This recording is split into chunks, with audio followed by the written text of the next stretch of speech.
avant de commencer avec le mieux aimer Jésus, je veux juste expliquer un peu parce que je suis sûr que vous avez remarqué déjà le nom le dit, et puis aussi, j'ai pas vraiment l'accent biterrois.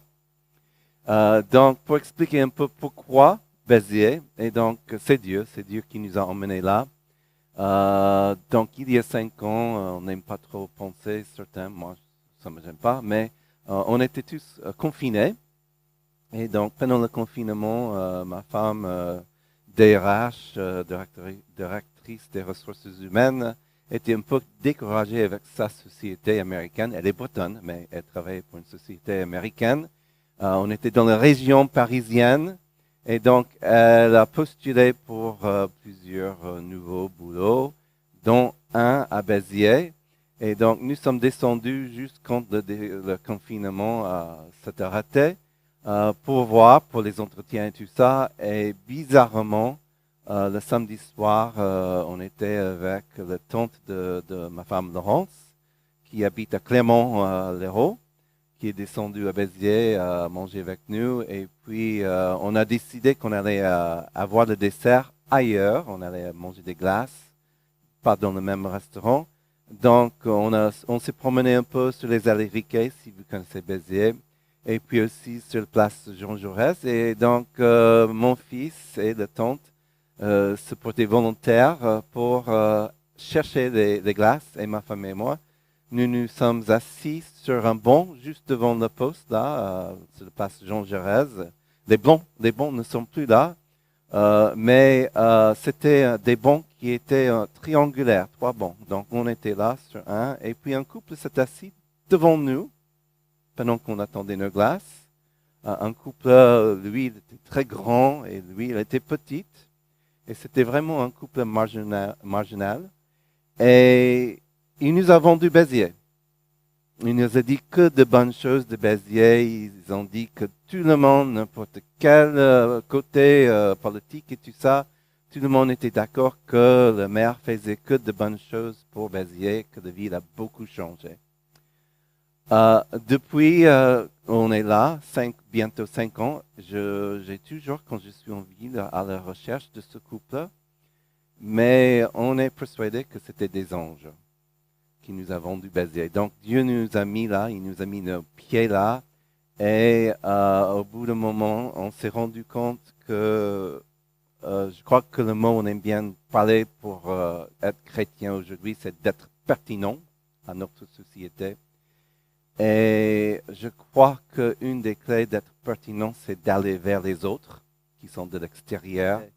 Donc, c'est un peu pour ça que nous sommes dans ce projet d'implantation d'église à Béziers.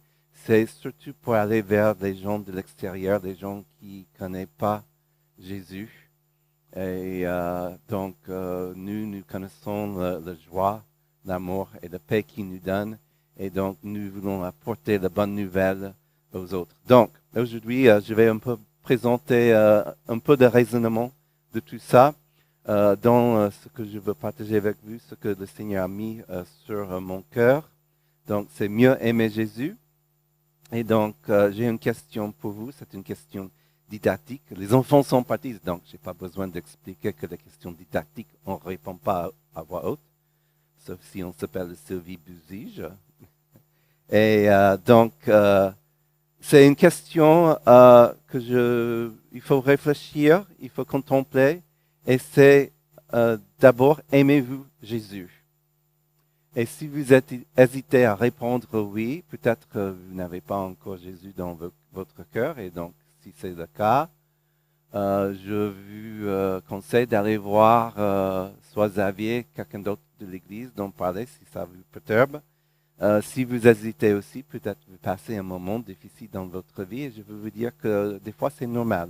On a des questions et c'est bien de demander à Dieu de mieux expliquer les pourquoi vous souffrez et tout ça. Mais j'espère que la plupart de vous avez dit tout de suite oui. Et donc, je ne vais pas non plus expliquer pour ceux qui hésitent la bonne nouvelle parce que je crois que Stéphane l'a bien présenté avec le Sansen. Donc, on va parler un peu de ça. Et donc, moi, quand j'ai grandi, on m'a parlé d'aimer Jésus de plus en plus. Et donc, c'était vraiment conseillé. On a même chanté des chansons de désir d'aimer Jésus de plus en plus. Euh, mais récemment, j'étais challengé avec la mort et aussi c'est une question que je me posais beaucoup. Comment mesurer la mort? C'est pas facile de mesurer la mort. Juste pour vous donner un exemple, si vous avez un ami et puis cet ami va vers un autre ami, vous commencez à se sentir moins aimé. Ou encore pire, vous êtes en couple, marié, et puis un bébé arrive. Et puis l'époux et l'épouse portent plus d'attention au bébé que vous, et donc vous commencez à poser des questions, mais est-ce qu'il ou est-ce qu'elle m'aime toujours? Ou on connaît tous le premier enfant, avec l'arrivée du deuxième enfant, l'enfant se sent négligé par les parents parce qu'on donne plus d'attention au nouveau-né, qui est normal. Et donc, le petit commence à poser des questions aussi. Maman et papa, est-ce qu'ils m'aiment toujours? Donc, au lieu de dire de plus en plus, je veux vous challenger aujourd'hui d'aimer Jésus mieux. Donc, comment fait-on pour aimer Jésus mieux qu'on l'aime aujourd'hui? Si nous regardons Jean 14, 15, Jésus nous a dit, si vous m'aimez, vous obéirez à mes commandements. Donc, l'amour pour Jésus n'est pas seulement un sentiment, mais c'est une action. Donc, aujourd'hui, les prédicateurs, ils aiment bien donner 3 points, et souvent, ça commence toujours avec la même lettre. Mais si vous lisez dans les Proverbes, ou même Paul, il a fait la même chose dans ses épîtres, où il a parlé du fait qu'il a baptisé 2 ou 3, et puis au bout d'un moment, il dit, ah ben non, il est aussi un tel. Et puis dans les Proverbes, ça dit, je vais vous présenter 3 choses, et à la fin, ça dit, ben non, 4. Donc moi, je vais vous donner aujourd'hui, non pas 3, mais 4 commandements. Il y a plein de commandements que Jésus nous a donnés, mais pour l'idée d'une plantation d'église, je veux focaliser sur ces 4 commandements. Donc, le premier, c'est suivez-moi, qui vient de Matthieu 4, 19, où Jésus a dit à ses disciples, venez avec moi et je ferai de vous des pêcheurs d'hommes. Donc, Jésus a dit, venez avec moi et je ferai de vous des pêcheurs d'hommes. Pourquoi des pêcheurs? Parce qu'ils étaient des pêcheurs. Donc, ça se peut qu'aujourd'hui, vous soyez médecin et vous guérissez des bobos physiques des gens, mais Dieu peut vous aussi appeler d'aider des gens spirituellement, ou peut-être vous êtes informaticien, vous travaillez avec les ordinateurs et tout ça. Et Dieu vous appelle à utiliser ça pour son royaume. Donc, c'est un peu dans le même sens, peut-être pas autant de sacrifices. Là, ils ont tout quitté, ils ont suivi Jésus pendant 3 ans. Mais ça se peut aussi qu'ils vous demandent de tout quitter. Moi, j'ai quitté ma famille. Des fois, ça pose des difficultés au niveau de, actuellement, mon père, il a 92 ans. Il est en démence et donc c'est ma sœur, heureusement, qui est sur place maintenant, qui s'occupe de lui. Mais à un moment, il fallait que les autres frères et sœurs viennent s'occuper de lui. Et pour moi, c'était un peu difficile d'aller faire un week-end comme faisaient mes frères et sœurs pour s'occuper de mon père. Donc, des fois, on fait des sacrifices comme ça, mais des fois, on reste sur place, mais on travaille toujours pour le royaume de Dieu. Donc, il faut le suivre dans ce qu'ils vous disent à faire pour élargir le royaume de Dieu. Et comment fait-on quand on reste, même si on est enseignant et on reste dans l'enseignement, comment pouvons-nous faire? C'est le deuxième commandement que Jésus nous a donné. Donc, il dit de laisser votre lumière briller devant les hommes afin qu'ils voient le bien que vous faites, qui loue votre Père qui est dans les cieux. Donc, Dieu nous appelle de briller pour lui. On a tous vécu les orages, avec le vent, surtout ici dans ce coin-là, le tonnerre, les éclairs. Donc, c'est soit le vent, soit les éclairs qui fait de sorte que dans la maison, il n'y ait plus d'électricité. Donc, le premier réflexe que vous avez, c'est de chercher les bougies. Et il suffit que dans une pièce, on allume une bougie et puis il y a de la lumière. Nous savons que la France est un pays, en fait, mon pays a envoyé beaucoup de missionnaires en Afrique, mais les Africains disent aujourd'hui que le pays en Europe qui est le plus sombre, c'est la France. Donc Dieu nous appelle de briller pour lui, d'être cette bougie. Je ne sais pas si vous avez chanté une chanson en grandissant dans la foi.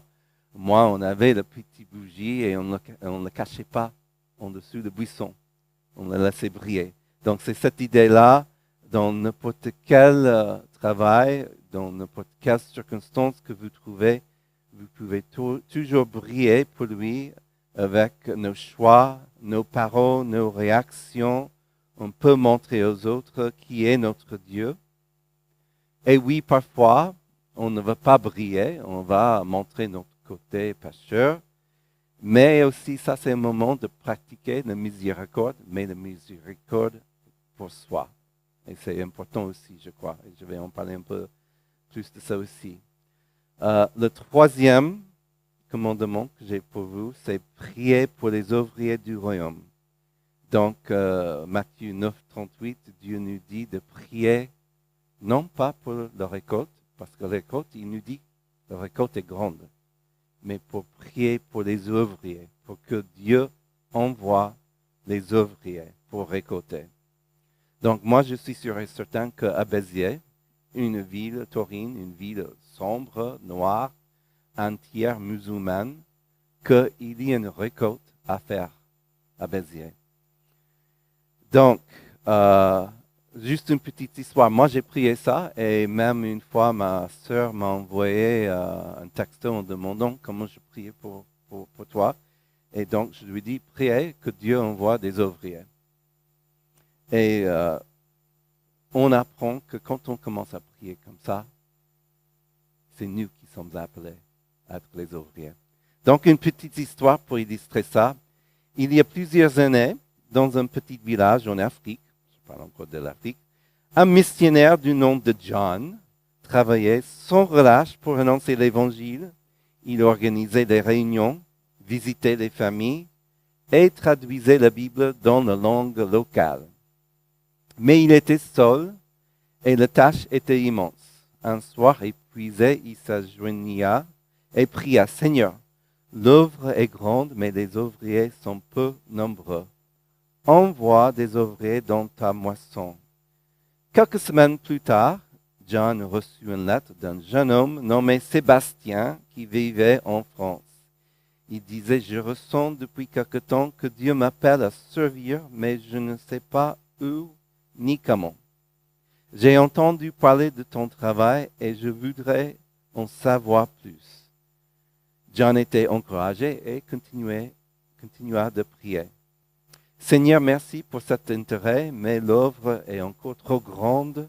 Envoie encore d'autres ouvriers.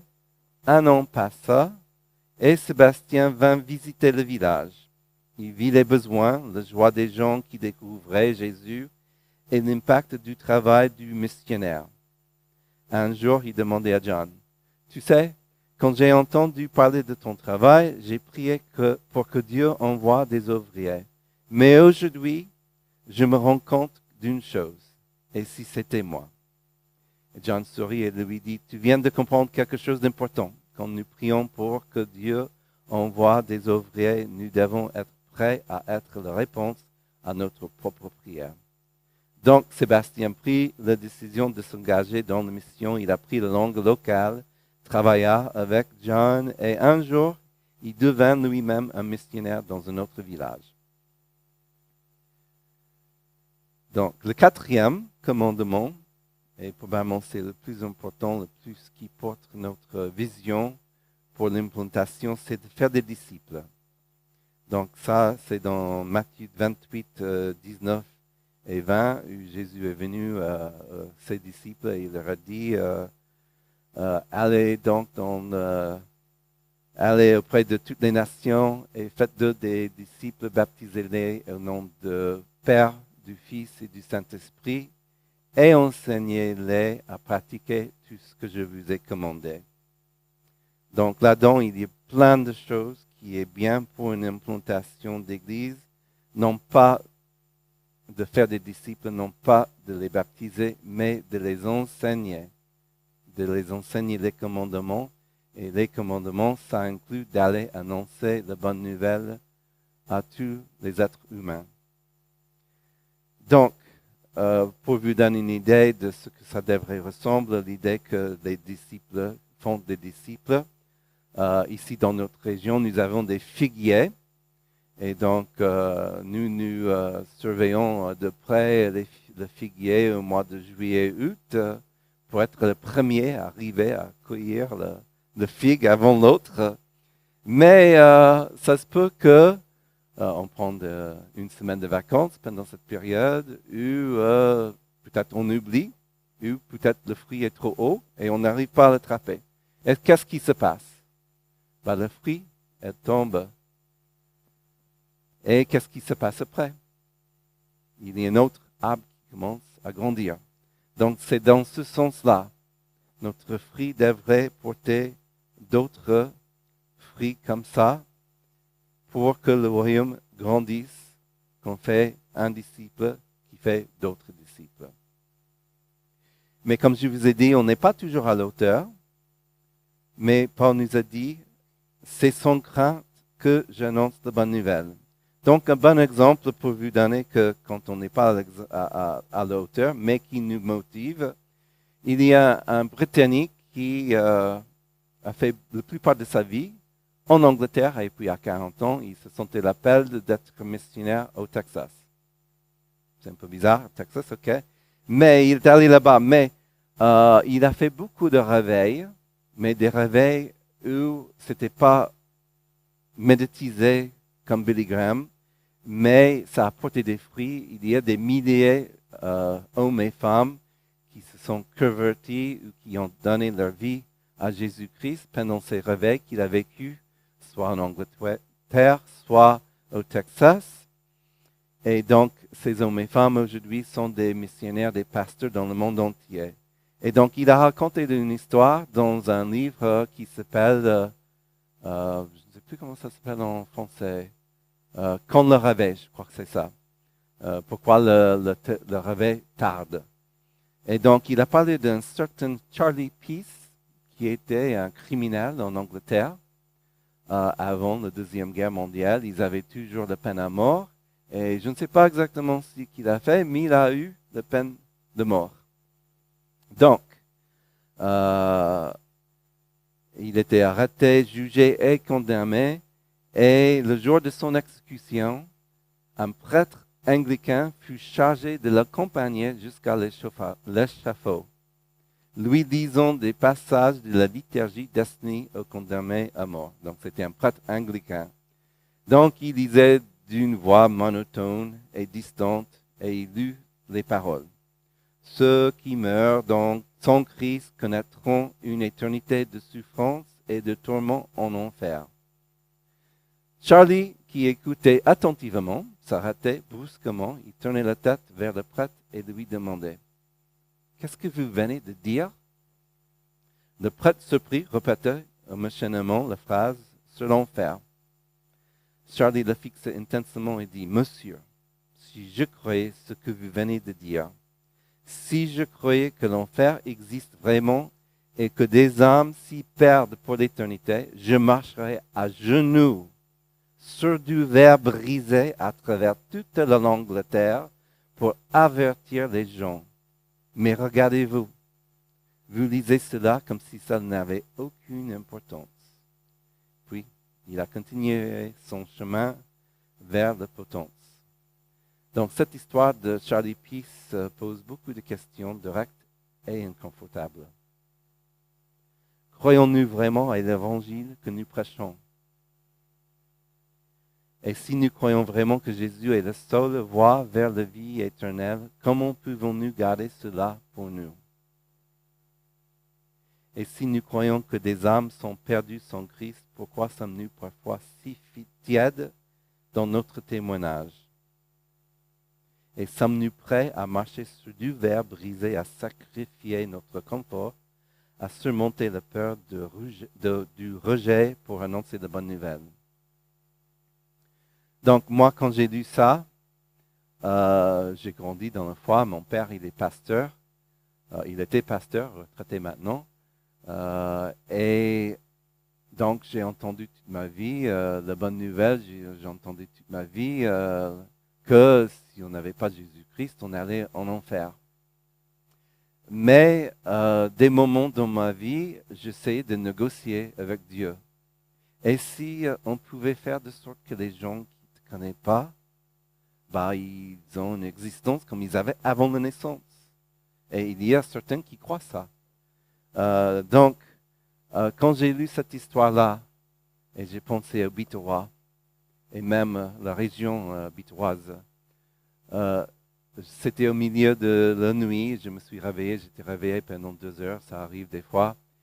Et puis, j'ai fermé mon liseuse et j'ai prié Dieu, montre-moi ce que c'est l'enfer. Et je me suis endormi tout de suite. J'avais la paix, je me suis endormi. Et j'ai dormi une bonne 3-4 heures encore. Et juste avant de me réveiller pour la journée, j'ai fait un rêve. Donc, j'étais sur la plage avec des chrétiens, parce qu'on a un petit groupe de maisons qu'on fait une fois par mois. On était sur la plage, un peu entre Sérignan et Port-Érignan.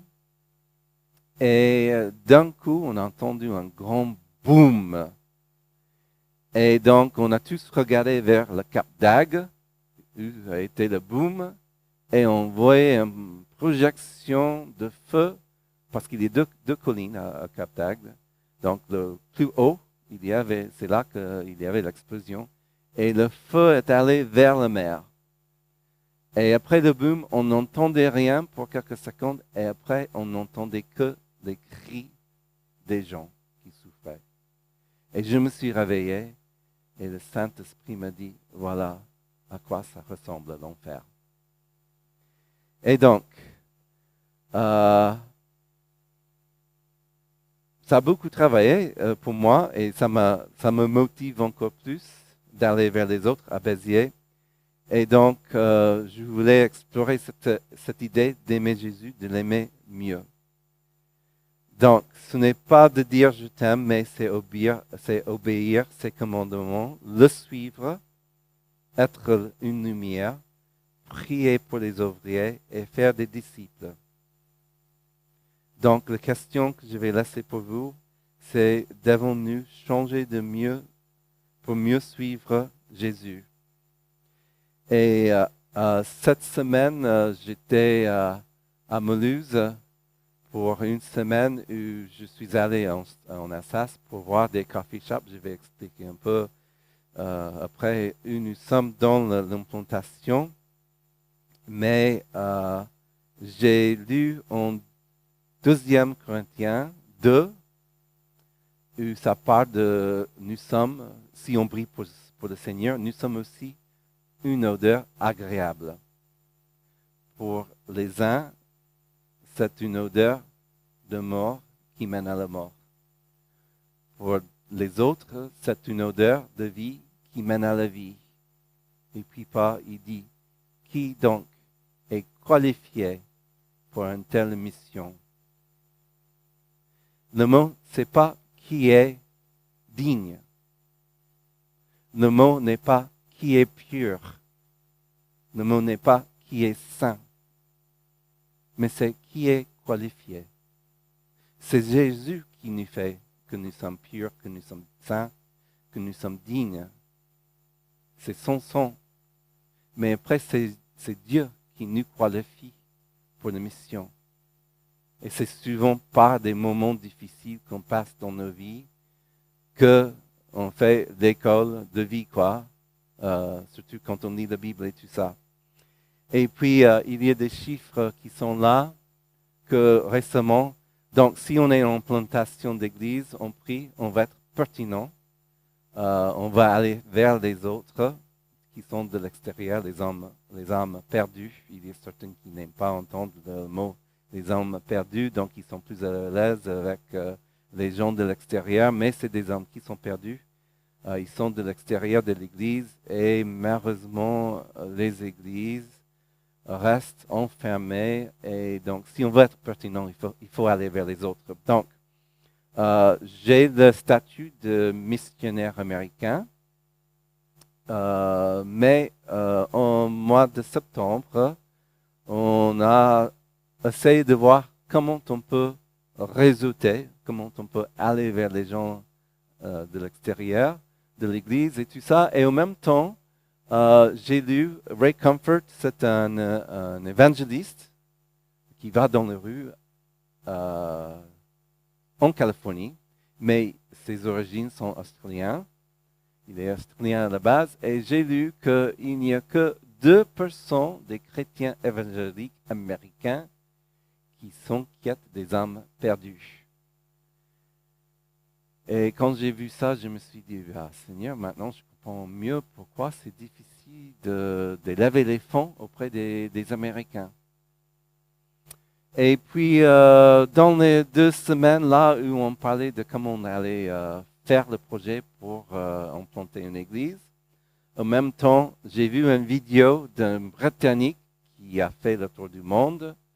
Le monsieur maintenant, aujourd'hui, il n'est plus avec nous parce qu'il était éteint d'un cancer, mais 1 an avant sa mort, il a fait un enregistrement où il a parlé du fait que Dieu lui a béni.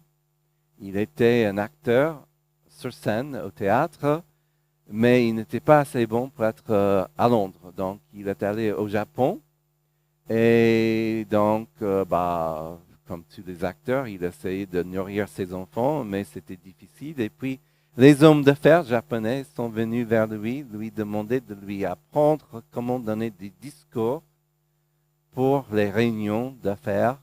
Et donc, il a commencé de faire ça et il a bien gagné sa vie que tous les 2-3 ans, il changeait de voiture, il changeait de maison, ça devenait de plus en plus grande. Et puis, au bout d'un moment, le Saint-Esprit lui a dit, ça va pas. Et donc, il a commencé à donner aux missions, au point que sa femme et lui sont arrivés à 50% de leurs revenus qu'ils donnaient aux œuvres de Dieu.